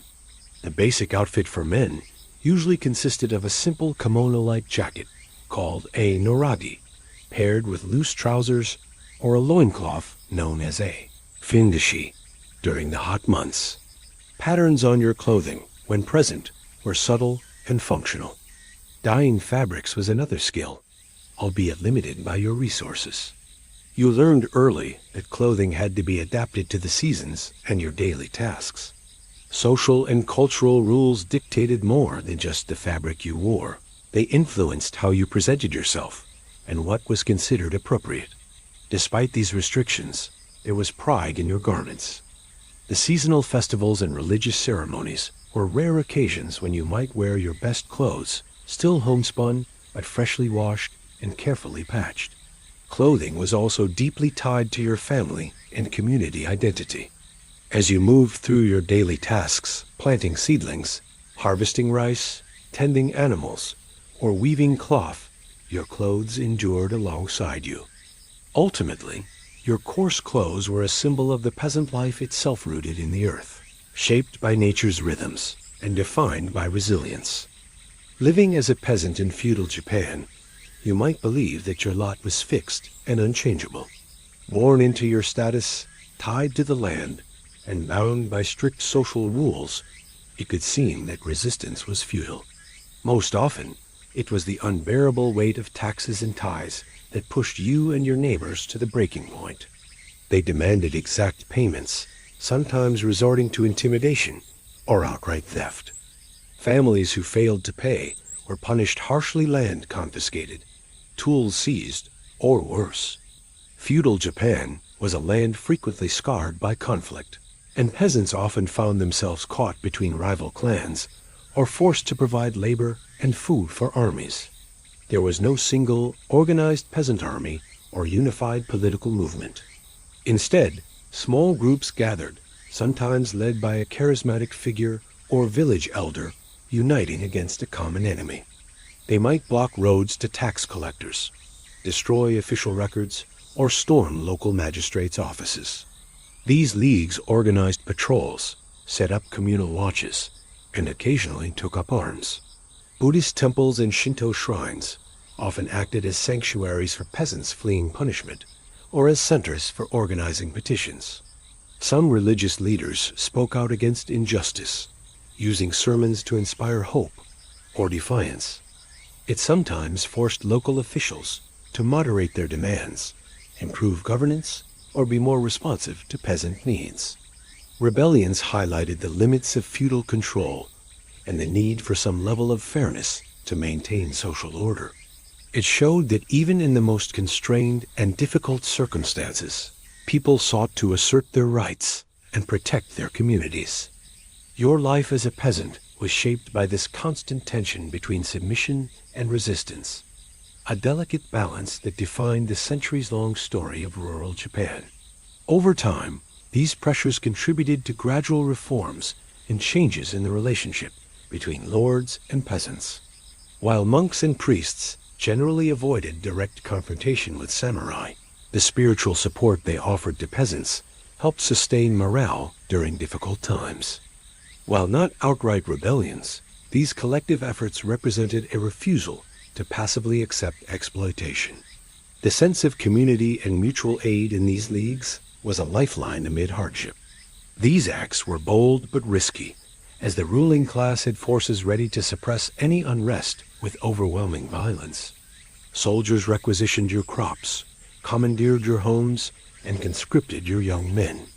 Tales of heroic peasants who stood up against tyranny, even if crushed, became part of local folklore. These stories served as a reminder that even the lowest members of society had a voice and a spirit that could not be completely silenced. They also reinforced community identity and pride, strengthening bonds among villagers. When the violence or demands became unbearable, small bands of peasants sometimes took up arms or sabotaged supply lines to protect their families. Though these actions were dangerous and rarely successful on a large scale, they showed that submission was not always total. The harshness of the system was undeniable, but so too was the enduring desire for dignity and justice.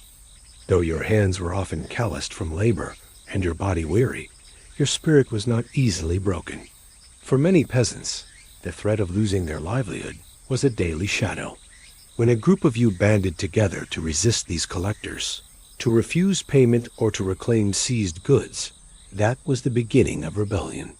Punishments ranged from public humiliation and fines to imprisonment or execution. Occasionally, word of a larger rebellion would travel through the countryside. In some periods, such as during the late Muromashi era or the Sengoku period of civil war, peasant uprisings were more frequent as the chaos and breakdown of central authority loosened the grip of local lords. These times offered rare opportunities for peasants to challenge their oppression, although victory was almost always fleeting. Entire villages might be forced to pay collective reparations or lose their lands. The message was clear. Resistance was dangerous and costly. Yet even with these brutal reprisals, the desire for justice and relief often outweighed the fear of punishment. Your village was obligated to pay a significant portion of its rice harvest to the local lord or samurai clan, leaving barely enough to feed your family through winter. They lived comfortably while you struggled, which fueled resentment. You and others in the village shared stories of unfair treatment, bribery, and favoritism. In some cases, your community organized petitions or appeals to higher authorities, hoping to restore fairness, but often these efforts were ignored or punished. When peaceful means failed, some chose more direct action. When those taxes increased due to war demands, poor harvests, or corrupt officials seeking personal gain, it became impossible to survive. Hunger sharpened tempers, and whispers of rebellion began to spread through the rice paddies and dirt paths. Yet, despite the rigid hierarchy and harsh punishments, peasants sometimes did rise up. These rebellions and acts of defiance, though rare and often desperate, revealed a deeper truth. Beneath the surface of submission, a spirit of resistance simmered. The reasons for rebellion were as varied as the villages themselves. The burden of tax collectors could not be overstated. These men arrived with the authority of the ruling class, but often with little mercy. Corruption among local officials was another spark. Village headmen and samurai overseers sometimes exploited their power, charging excessive fees or levying unauthorized taxes. Beyond economic hardship, brutal treatment by warlords and samurai could also provoke resistance. When rebellion did flare, it was often spontaneous and localized. The consequences of rebellion were severe and swift. Samurai retainers, backed by their lord soldiers, would descend on rebellious villages with the goal of crushing dissent completely.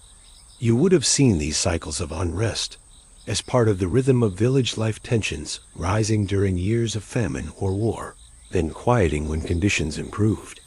One notable form of resistance was the formation of self-defense leagues, known as iki, where villages or groups of peasants banded together to protect themselves against corrupt officials, bandits, or rival warlords. Religious institutions also played a subtle but important role in supporting resistance.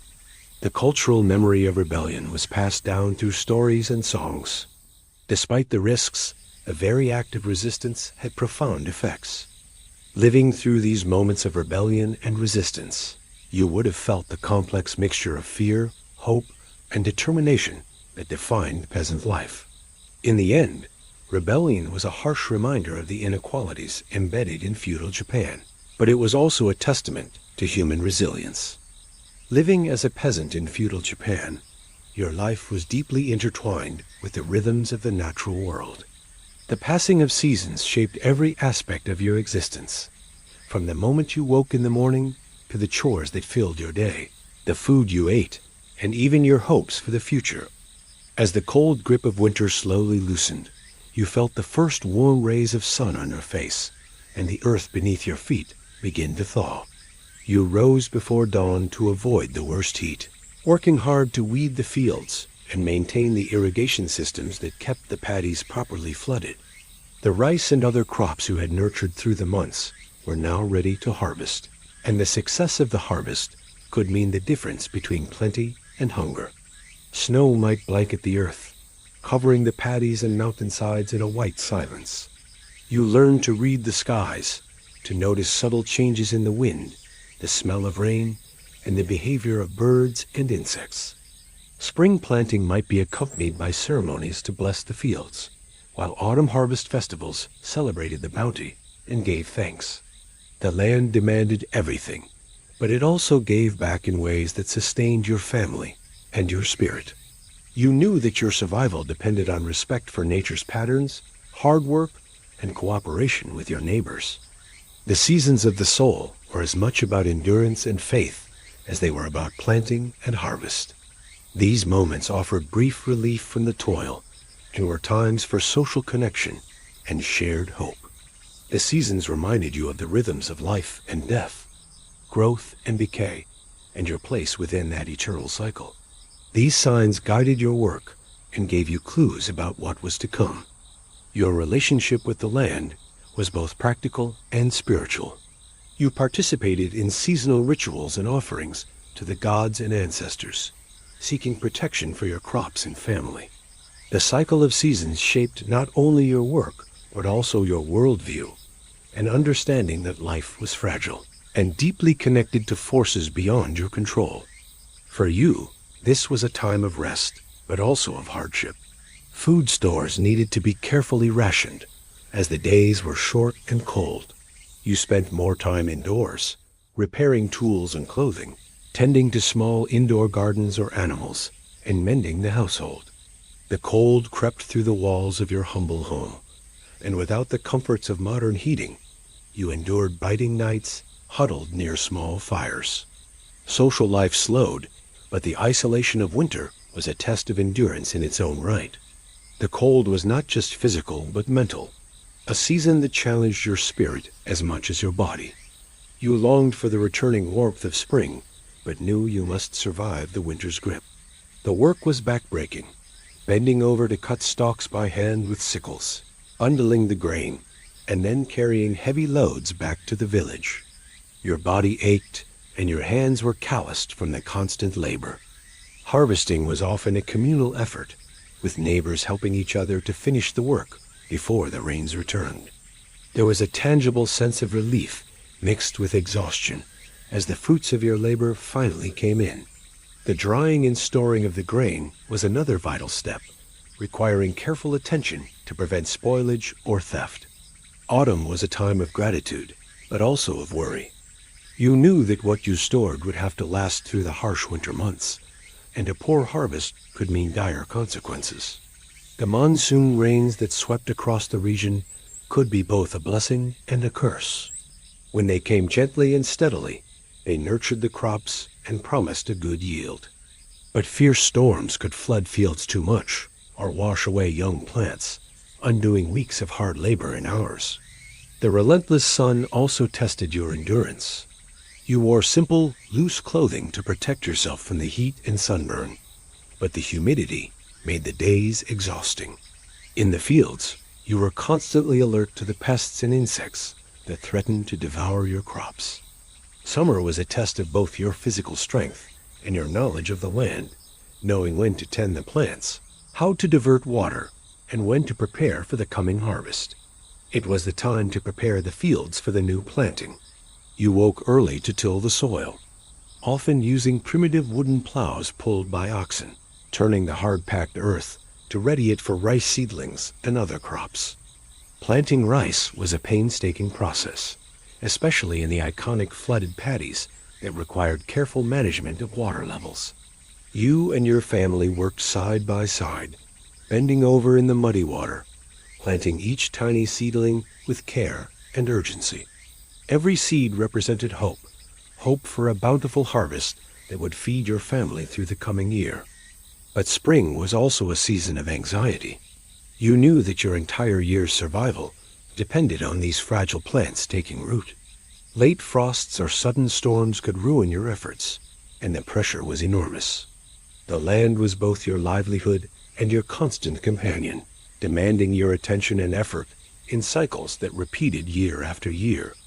To understand what it was truly like to live as a peasant, you have to grasp how each season marked a different chapter in the story of survival, endurance, and sometimes quiet celebration.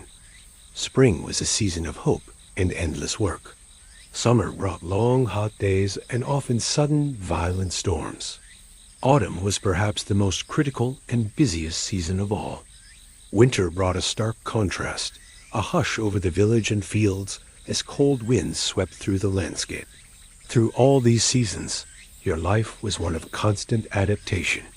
The passing of seasons also structured your calendar of festivals and communal activities. Living through these seasonal changes shaped who you were. Your character, resilience, and sense of community. Living as a peasant in feudal Japan was a life marked by hard labor, strict social order, and endless cycles of toil. But beneath the surface of daily chores, taxing work, and endless obligations, there existed a quieter, more private world, the world of your hopes, your dreams, and your desires. While you may not have dreamed of fame or fortune, like the samurai lords who ruled over your village, your dreams were just as profound and deeply human. You lived under the constant shadow of samurai lords and the unpredictable whims of the ruling class. You saw your village not just as a place of work, but as a world of shared stories, festivals, and rituals. During celebrations, when the fields were quiet and the harvest festivals brought music, dance, and laughter, you allowed yourself to imagine a world richer in joy and connection. Yet even then, hope endured. You looked to the future, to the children playing in the dirt, and you clung to the belief that life would continue, that the earth would turn again, and that perhaps one day the weight you bore would lessen. You dreamed not of grand victories or glory, but of simple peace, enough food to eat, the laughter of your children, and the warmth of home. The communal prayers to the gods, the laughter of children playing by the river, and the warmth of shared meals offered brief escapes from hardship. Immersive dives into the past, from the muddy streets of medieval cities to the icy silence of Viking winters. Then make sure to subscribe and tap the bell so you don't miss what is coming next. They showed how even in the most demanding and constrained circumstances, the human spirit finds ways to hope, to love, and to envision a better tomorrow. Your dreams were the silent song of the fields, quiet, enduring, and deeply human. These moments nurtured your spirit and fed your dreams. You wished for more such times, times where the burdens of peasant life were lightened by love and fellowship. Their names may be lost, their stories untold, but their resilience still echoes in the soil, in the wood of ancient farmhouses, and in the traditions that remain.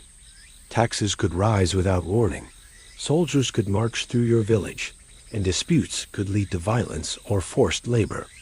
I'd love to hear your thoughts in the comments below. Until next time, stay curious, and good night. What surprised you most about peasant life in feudal Japan?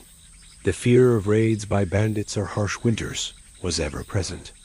So you dreamed of a time when the sword would rest, when the lords would rule with fairness rather than force, and when your village might thrive without fear of destruction or loss. These dreams were fragile, often buried beneath the immediate needs of the day, but they persisted like embers beneath ash, a hope for a better future passed down silently from generation to generation. They were shaped by your daily struggles, your love for family, and your enduring hope for a life less burdened by hunger, hardship, and uncertainty. You dreamed, first and foremost, of a better harvest. You understood the rigid social order that kept peasants like you bound to the land, with little hope of rising above your station. You accepted, perhaps reluctantly, that your life was a cycle of planting, tending, harvesting, and surviving. But even within these boundaries, the human heart sought meaning and hope. You may have dreamed of learning to read or write, of hearing tales of distant lands, or simply of a quiet life free from the ceaseless worry over next season's crops or the health of your family. These dreams were sometimes unspoken, hidden behind bowed heads and calloused hands, but they were no less real. Each year, when the rice seedlings took root in the flooded paddies, and the sun beat down on the growing stalks, your heart held a fragile hope that the rains would come at just the right time. You hoped for the health of your children, for them to grow strong and free from the sickness that so often haunted your village. You remembered how many children never lived past infancy or childhood, lost to diseases that the doctors and monks could not cure. Every time a child fell ill, your heart tightened with fear and helplessness. Your dreams held a quiet yearning for their survival, for long lives filled with the small joys you rarely allowed yourself to imagine. You wished that your sons and daughters could one day have lives easier than yours, with opportunities beyond the rice fields and village chores. Perhaps you dreamed that they might become artisans or merchants, or find a place in the samurai's world, a life with fewer burdens and more freedoms, that no storms would ravage the fields, and that pests would spare your crops. The success of that harvest was not just about food, it was about survival, about having enough to feed your family through the cold months ahead. You imagined full granaries, enough rice to share, and the peace that would come from knowing you wouldn't go hungry this winter. This dream was shared among all the peasants in your village, a silent prayer whispered during long days in the fields, a wish cast to the gods in small shrines scattered among the hills. But beyond the harvest, your dreams were also deeply personal. In your quieter moments, you may have also dreamed of peace, not just personal peace, but peace in a land often torn by war, rebellion, and harsh rule. Your dreams were also woven through the fabric of community life. Still, your dreams were often tempered by the harsh realities you faced. In the darkest times, during famines, harsh winters, or when illness swept through your village, your dreams might have felt out of reach. Ultimately, your dreams reflected the resilience and dignity of a people bound tightly to the land and to each other. And so, as the smoke of the hearth fades and the rice fields return to silence, we leave behind the world of Japan's forgotten peasants, people who lived hard, quiet lives, shaped by seasons, spirits, storms, and hope. If you found this journey into the everyday lives of feudal villagers as fascinating as I did, please consider giving this video a like. It really helps more people discover these hidden corners of history. And if you enjoy calm, thank you for watching, for being curious, and for taking the time to remember lives long past.